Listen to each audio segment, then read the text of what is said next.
Lebih benar mana antara dosen dan mahasiswa? Selama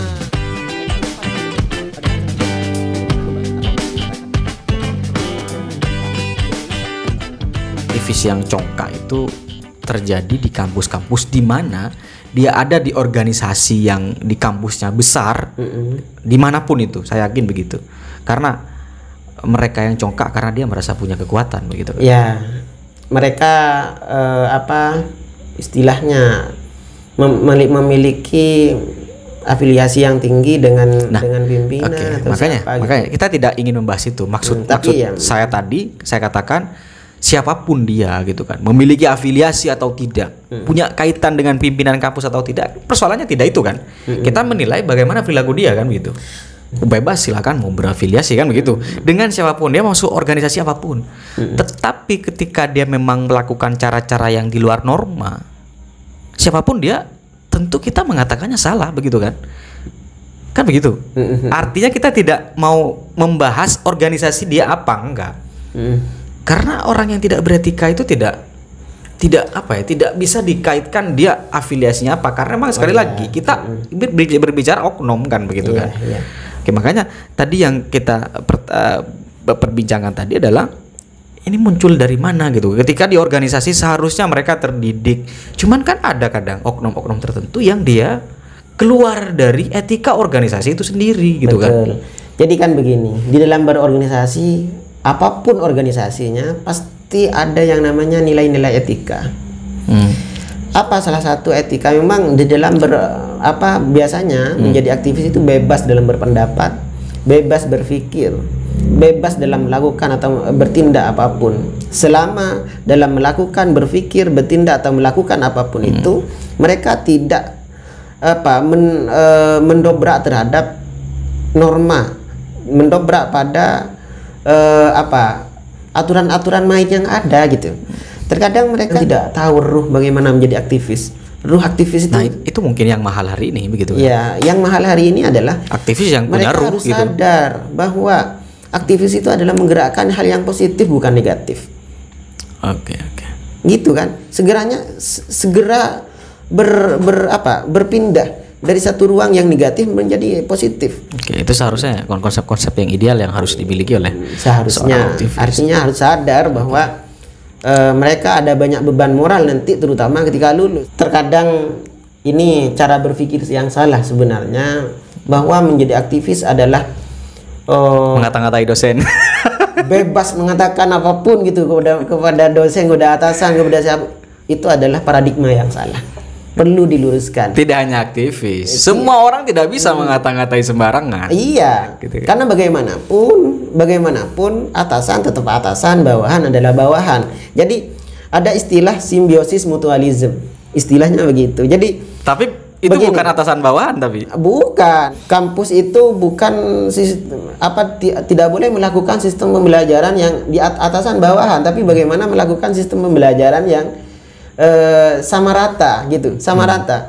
Tidak ada atas bawah, duduk sama rendah, berdiri sama tinggi, itu saja. Jadi ketika sudah dosen dengan mahasiswa, sebenarnya harus terbentuk sistem komunikasi yang baik.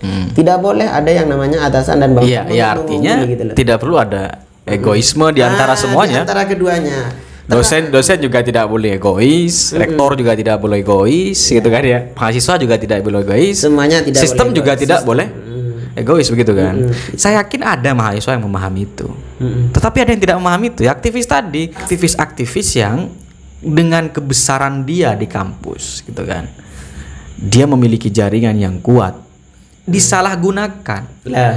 Kan gitu berarti yang menyalahgunakan kan mahasiswa. Nah, makanya tadi saya katakan oknum seperti ini begitu kan. Ini merupakan korban dari ruang-ruang terbuka yang selama ini tidak terjalin. Kalau mau disebut itu komunikasi mungkin iya gitu kan. Ini tidak bisa dinafikan ya, bahwa ada dosen memang yang dalam dalam waktu-waktu tertentu, saya yakin semua dosen tidak sama. Ada waktu dosen-dosen yang memang dalam waktu tertentu dia menjaga jarak dengan mahasiswa, sehingga gitu kan terjadi terjadi komunikasi yang tidak enak. Komunikasi yang tidak enak membuka ruang bagi mahasiswa ini. Dosen ini kok sih emang dia siapa? Nah itu muncullah ruang ini untuk mengkritik, untuk mengata-ngatain gitu kan. Yang perlu disadari begini, semua ini penting untuk kepada mahasiswa bahwa semua dosen tidak sama, ya kan? Semua dosen itu tidak memiliki sifat dan atau karakter yang sama, siapapun itu.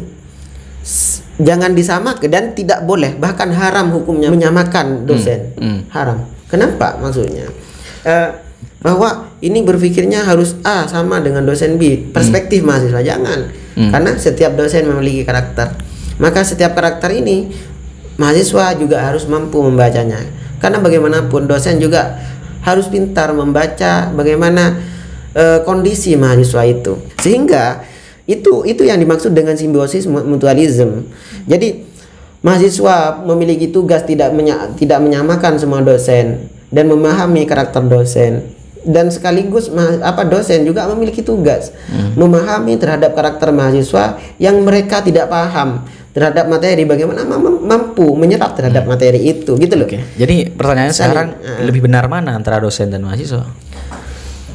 Selama yang lebih benar mana, maka jawabannya adalah tidak ada yang benar kalau ada di jalur yang salah. Kan gitu jawabannya. Iya, tidak akan ada yang benar kalau ada di jalur yang salah. Maka menjadi benar kalau dikatakan ditanyakan lebih benar mana, maka lebih benar yang benar. Oke, berarti yang perlu diperbaiki adalah ruang komunikasi sebenarnya. Iya, artinya begini, harus ada komunikasi atau interaksi yang aktif, komunikasi yang sifatnya terbuka agar tidak ada sekat-sekat di antara dosen dan mahasiswa. Terjadinya ruang-ruang salah paham, mahasiswa menyalahpahami perintah dosen, dosen juga kadang menyalahpahami kritik yang dianggap mahasiswa. Perlu terjadi ruang komunikasi kan di sini. Nah, saya yakin orang yang antara dosen dan mahasiswa yang sudah kenal tidak akan mungkin terjadi tindakan-tindakan yang menyalahi aturan. Saya yakin tidak mungkin terjadi. Memang terkadang sedekat apa itu terkadang mempengaruhi apapun perspektifnya. Kalau misalkan sudah antara yang kenal dan tidak, jadi fadkuruni adkurkum, jadi antara yang kenal dan tidak pasti berbeda. Betul. Kalau kamu ingat kepada saya, maka saya akan ingat kepada kamu. Kalau kamu dekat kepada saya, maka saya baru akan mendekati kamu. Kan gitu itu sudah lumrah hal itu gitu loh. Nah, makanya jadi tinggal yang perlu diperbaiki adalah dalam konsep tadi hubungan antara dosen dan mahasiswa itu adalah bagaimana kita tetap ada di jalur etika yang baik, norma yang baik, ya siapapun itu begitu kan, sehingga tidak terjadi tadi kesalahan-kesalahan interaksi yang menyebabkan menyakiti satu sama lain kan, begitu intinya. Iya, betul. Nah, ini mungkin juga tadi yang sempat disinggung bahwa kalian aktivis memiliki organisasi yang begitu besar, memiliki jaringan dan afiliasi yang begitu besar, tapi ketika memang memiliki karakter yang buruk, maka kemungkinan jaringan, afiliasi, dan kebesaran organisasinya akan dipakai semena-mena untuk bertindak kepada seorang. Saya yakin begitu. Karena merasa besar gitu, merasa saya bisa terlindungi, saya salah, saya bisa diperbaiki oleh organisasi saya yang begitu besar begitu. Saya salah, tidak akan kena sanksi, saya kenal rektornya misalnya kan. Itu mungkin sekali lagi itu bukan kesalahan organisasi, tetapi itu kesalahan dari oknum tadi yang memiliki karakter yang memang tidak baik begitu kan. Nah, ini mungkin juga bagian yang perlu ditekankan bahwa kita tidak menyalahkan aktivis, tidak menyalahkan organisasi begitu, tetapi kepada karakter oknum tadi yang kadang menyalahgunakan afiliasi dan jaringannya. Siapa yang tidak suka jaringan luas kan begitu kan? Ya, ada pertanyaan yang cukup mendasar. Apakah menjadi aktivis itu menjamin sukses? Atau ada juga pertanyaan yang lain, apakah berkuliah di kampus itu menjadi sukses? Apakah menjamin? Tidak. Bukan segala-galanya. Tidak menjamin akan sukses. Apa yang menjamin adalah berusaha dan kerja kerasnya mereka. Jadi kalau mereka berusaha dan kerja keras menjadi aktivis, kuliah yang baik dan mengejar misalkan lah memiliki titel yang sampai setinggi mungkin, tapi kalau tidak memiliki dua kunci ini, berusaha dan kerja keras tersebut, nonsen untuk memperoleh yang namanya kesuksesan. Apalagi kampus cuma 4 tahun ya. Iya, apalagi cuma 4 tahun. Apakah akan menjamin yang 40 tahun yang lebih itu loh? Oke, betul. Kan makanya, itu. Jadi dunia kampus bukan dunia segala-galanya gitu kan. Dunia aktivis juga bukan dunia segala-galanya. Silakan yang mau menjadi aktivis, silakan menjadi aktivis yang baik gitu kan. Silakan juga yang menjadi dosen yang baik kan begitu. Yeah. Tentunya sekali lagi tadi konsepnya adalah kita saling mengisi, menjalin komunikasi